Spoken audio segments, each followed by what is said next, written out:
Assalamualaikum warahmatullahi wabarakatuh. Perkenalkan, nama saya Vanessa Nabdiarani, mahasiswi Magister Sains Manajemen Fakultas Ekonomika dan Bisnis Universitas Gadjah Mada. Pada kesempatan kali ini, saya akan mempresentasikan proposal tesis saya yang berjudul Pengaruh Kualitas Interface dan Kualitas Informasi Ulasan Online pada Niat Beli Konsumen untuk Berbelanja Online pada aplikasi Shopee. Pada kesempatan kali ini, saya dibimbing oleh Bapak Dr. Said Susilo Nugroho, MSc, sebagai dosen pembimbing saya. Saya akan memulai penjelasan presentasi ini dengan latar belakang dari studi penelitian ini, yaitu transisi perubahan transaksi belanja offline menuju online telah dimulai di Indonesia sejak tahun 1996. Dengan perkembangan teknologi yang semakin signifikan dari waktu ke waktu, situs maupun aplikasi belanja online di Indonesia semakin menjamur dan menamai diri mereka sebagai marketplace. Asosiasi e-commerce di Indonesia atau yang dikenal dengan IDEA mencatat bahwa terdapat 52 perusahaan marketplace yang tergabung sebagai anggota dari IDEA per bulan Agustus 2021. Data-data di samping menunjukkan bahwa adanya perubahan perilaku atau masyarakat Indonesia yang mulai menggunakan transaksi belanja online sebagai salah satu aktivitas transaksi ekonominya sehari-hari. Contohnya data terakhir dari Bank Indonesia menunjukkan bahwa adanya kenaikan transaksi belanja online dari awal tahun 2018 hingga akhir tahun 2020. Data lain dari Kredivo dan Katadata juga menyatakan bahwa pada tahun 2019, generasi milenial dan generasi Z mendominasi sebesar 85% aktivitas atau transaksi belanja online. Namun hal ini berubah di mana di tahun 2020 tren ini bergeser dengan generasi pendahulu sebelum generasi milenial dan generasi Z mulai memanfaatkan kehadiran dari marketplace. Selain itu, data dari Gatra dan Google Index Indonesia menyatakan bahwa produk skincare atau perawatan kulit menjadi salah satu produk yang paling sering dicari, diminati, dan dibeli oleh konsumen melalui marketplace. Hal-hal tersebut atau fakta-fakta tersebut menunjukkan bahwa adanya indikasi pergeseran perilaku konsumen. Selanjutnya, dengan semakin banyaknya perusahaan e-commerce maupun marketplace di Indonesia, maka hal ini pun meningkatkan persaingan antar perusahaan belanja online. Oleh karena itu, perusahaan belanja online selalu berusaha untuk mengembangkan aplikasinya dengan memperbaharui kualitas interface dari aplikasi maupun situs mereka dan juga fitur ulasan online untuk meningkatkan niat beli konsumen atau mendorong niat beli konsumen. Kualitas interface dari aplikasi belanja online dianggap dapat memberikan kemudahan dan fleksibilitas transaksi yang merupakan keunggulan utama dari belanja online. Studi lain juga menyatakan bahwa kualitas interface memiliki peran yang vital dikarenakan kemampuannya untuk memengaruhi aspek kognitif dan afektif di benak konsumen. Di sisi lain, ulasan online menjadi fokus topik di bidang studi pemasaran dalam beberapa tahun terakhir. Hal ini dikarenakan ulasan online memungkinkan keterlibatan antara konsumen pasif dan konsumen aktif. Studi sebelumnya menyatakan bahwa ulasan online memiliki peran yang sangat penting. Oleh karena itu, kualitas informasi yang terkandung di dalam ulasan online juga memiliki peranan yang penting khususnya untuk memengaruhi perilaku konsumen. Kualitas informasi dari ulasan online yang baik dapat membantu konsumen untuk merasionalisasikan proses pengambilan keputusan pembelian dan menurunkan persepsi resiko bagi konsumen. Selanjutnya, rumusan masalah. Ada 3 jenis rumusan masalah yang akan di-point out dalam penelitian ini. Yang pertama dari sisi gap empiris. Dari sisi gap empiris, yang pertama adalah studi yang meneliti niat pembelian konsumen dalam konteks belanja online banyak dilakukan pada negara yang memiliki iklim ekosistem digital yang cenderung stabil dan pertumbuhan ekonomi digital yang cukup pesat. Sementara itu, studi yang meneliti niat pembelian konsumen jarang dilakukan pada negara yang memiliki iklim ekosistem digital yang masih dalam tahap pengembangan dan belum stabil seperti di Indonesia. Oleh karena itu, penelitian ini berusaha untuk mengisi gap kekosongan tersebut. Yang kedua, dari sisi gap empiris, studi sebelumnya kebanyakan menggunakan situs marketplace yang hanya beroperasi di satu negara saja sebagai objek studi. Contohnya saja penelitian Liu et al. Yang dilakukan di Cina. Oleh karena itu, studi ini berusaha untuk mengikis gap empiris tersebut dengan menggunakan objek studi, yaitu perusahaan aplikasi marketplace atau belanja online yang sudah beroperasi dalam skala global. Dari sisi gap metodologis, penelitian sebelumnya kebanyakan mengambil desain pengambilan data berbasis eksperimen sehingga menimbulkan posibilitas bias subjektif dan human error yang dapat terjadi. Oleh karena itu, penelitian ini berusaha untuk mengisi gap tersebut dengan menggunakan atau melakukan pengambilan data dengan berbasis kuesioner untuk meminimalisir bias subjektif dan human error. Yang kedua, objek penelitian itu kebanyakan di penelitian sebelumnya itu bersifat fiktif sehingga tidak merepresentasikan kejadian atau keadaan di dunia nyata. Oleh karena itu, penelitian ini berusaha untuk mengisi gap tersebut dengan menggunakan objek penelitian nyata yang diteliti, objek penelitian yang nyata untuk diteliti sehingga dapat merepresentasikan kejadian atau keadaan yang terjadi di lapangan secara langsung. Lalu dari sisi gap teoritis, penelitian sebelumnya itu kebanyakan tidak melibatkan variabel moderasi atau mediasi dalam pengembangan model. Oleh karena itu, penelitian ini berusaha untuk mengisi gap kekosongan tersebut dengan melibatkan variabel moderasi sehingga dapat memberikan satu model yang komprehensif. Lalu, studi sebelumnya juga hanya mempertimbangkan satu variabel yang dapat memengaruhi niat pembelian konsumen. Contohnya saja penelitian Thomas dan Franciano yang hanya menggunakan variabel yang berhubungan dengan ulasan online. Oleh karena itu, dalam penelitian ini akan melibatkan variabel lain yang dapat mendorong niat beli konsumen. Selanjutnya, kontribusi teoritis dan praktis yang ingin dicapai dalam penelitian ini. Dari sisi kontribusi penelitian secara teoritis, penelitian ini diharapkan mampu mengisi kekosongan gap teoritis pada penelitian yang telah ada sebelumnya dengan memberikan satu model yang komprehensif. Yang kedua, penelitian ini juga diharapkan secara teoritis berkontribusi terhadap pengembangan studi di dalam konteks teori SOR, teori prospek, dan niat pembelian konsumen dalam konteks belanja online. Yang ketiga, penelitian ini mampu memberikan penjelasan secara komprehensif dan menjawab kebutuhan generalisasi dari studi-studi sebelumnya. Dan yang terakhir, penelitian ini mampu memberikan penjelasan yang komprehensif akan pengaruh peran moderasi resiko terhadap hubungan antara kepercayaan konsumen dan niat pembelian konsumen.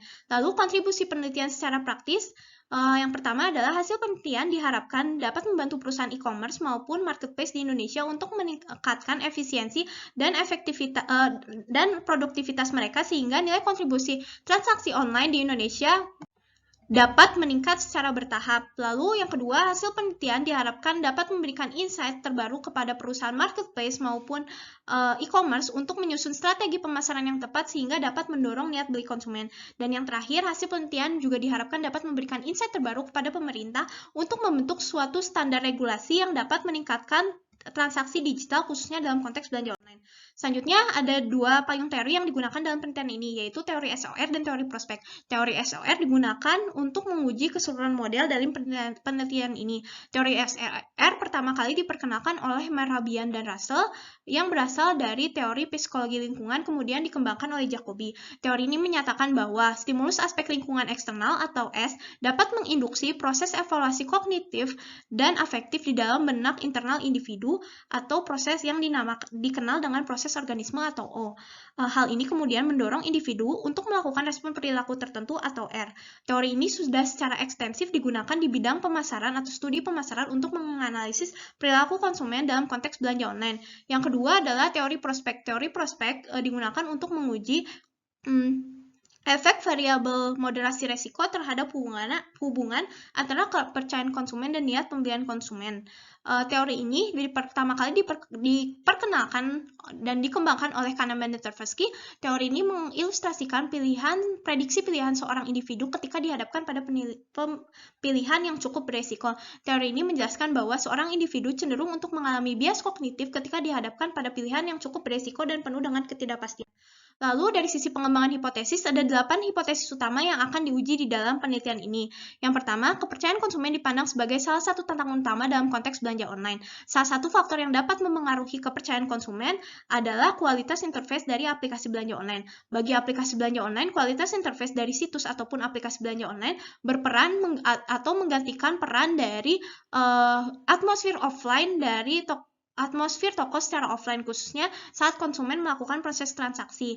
Jika tampilan kualitas interface dinilai baik, maka kepercayaan konsumen akan meningkat dan hal ini juga akan memengaruhi persepsi resiko konsumen terhadap aktivitas belanja online yang menurun.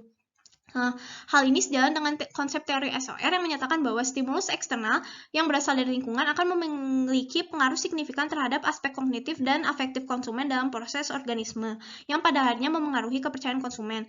Sehingga hipotesis pertama adalah kualitas interface aplikasi belanja online berpengaruh positif pada kepercayaan konsumen.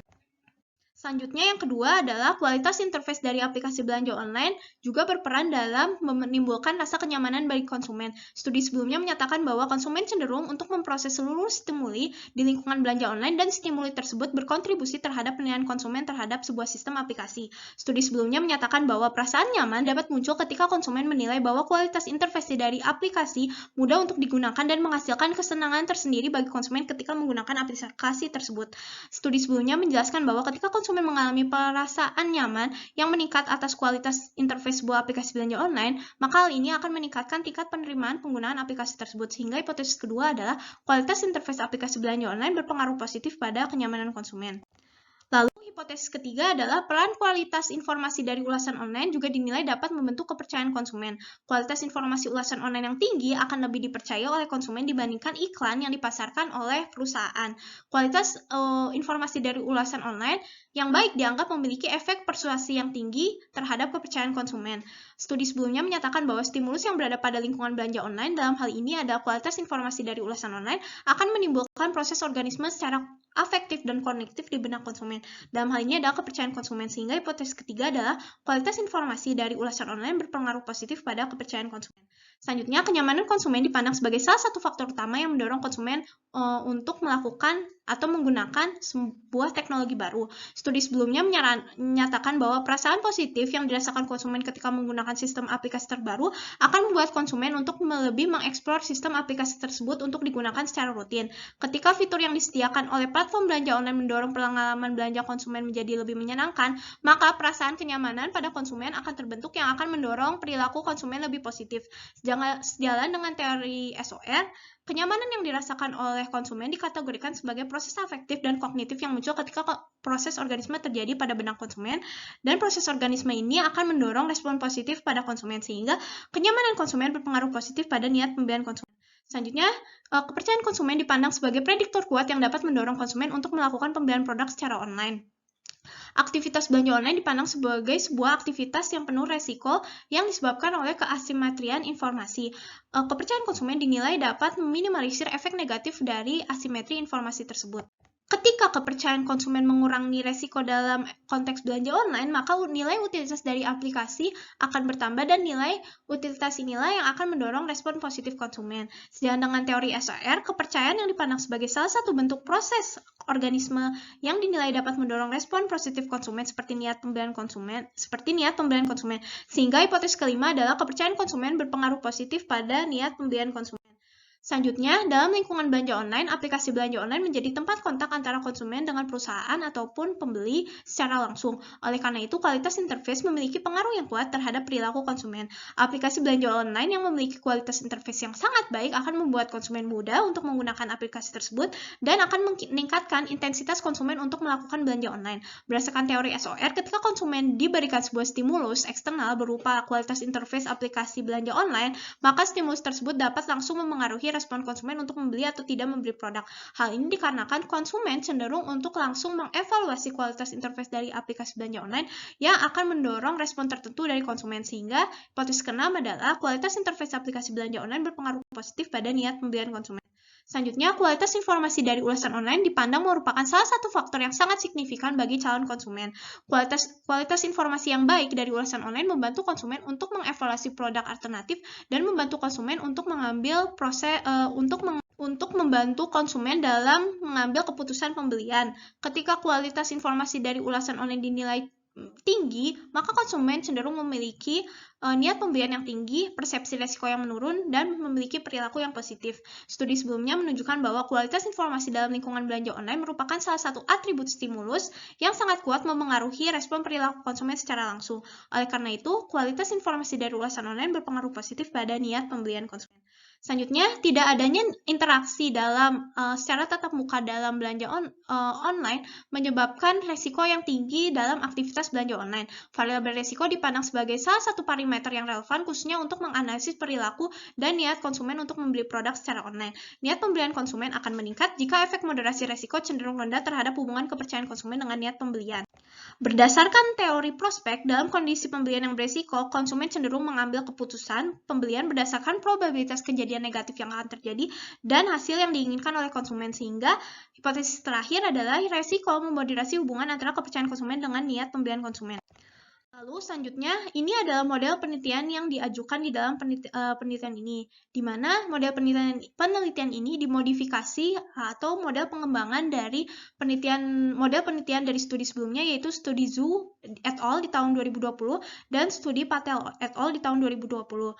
Dalam hal ini, stimulus direpresentasikan dengan kualitas interface dan kualitas informasi dari ulasan online, organisme direpresentasikan dengan kenyamanan dan kepercayaan konsumen, dan respon direpresentasikan dengan niat pembelian konsumen. Lalu ada variabel moderasi resiko yang untuk menguji hubungan antara kepercayaan konsumen dan niat pembelian konsumen.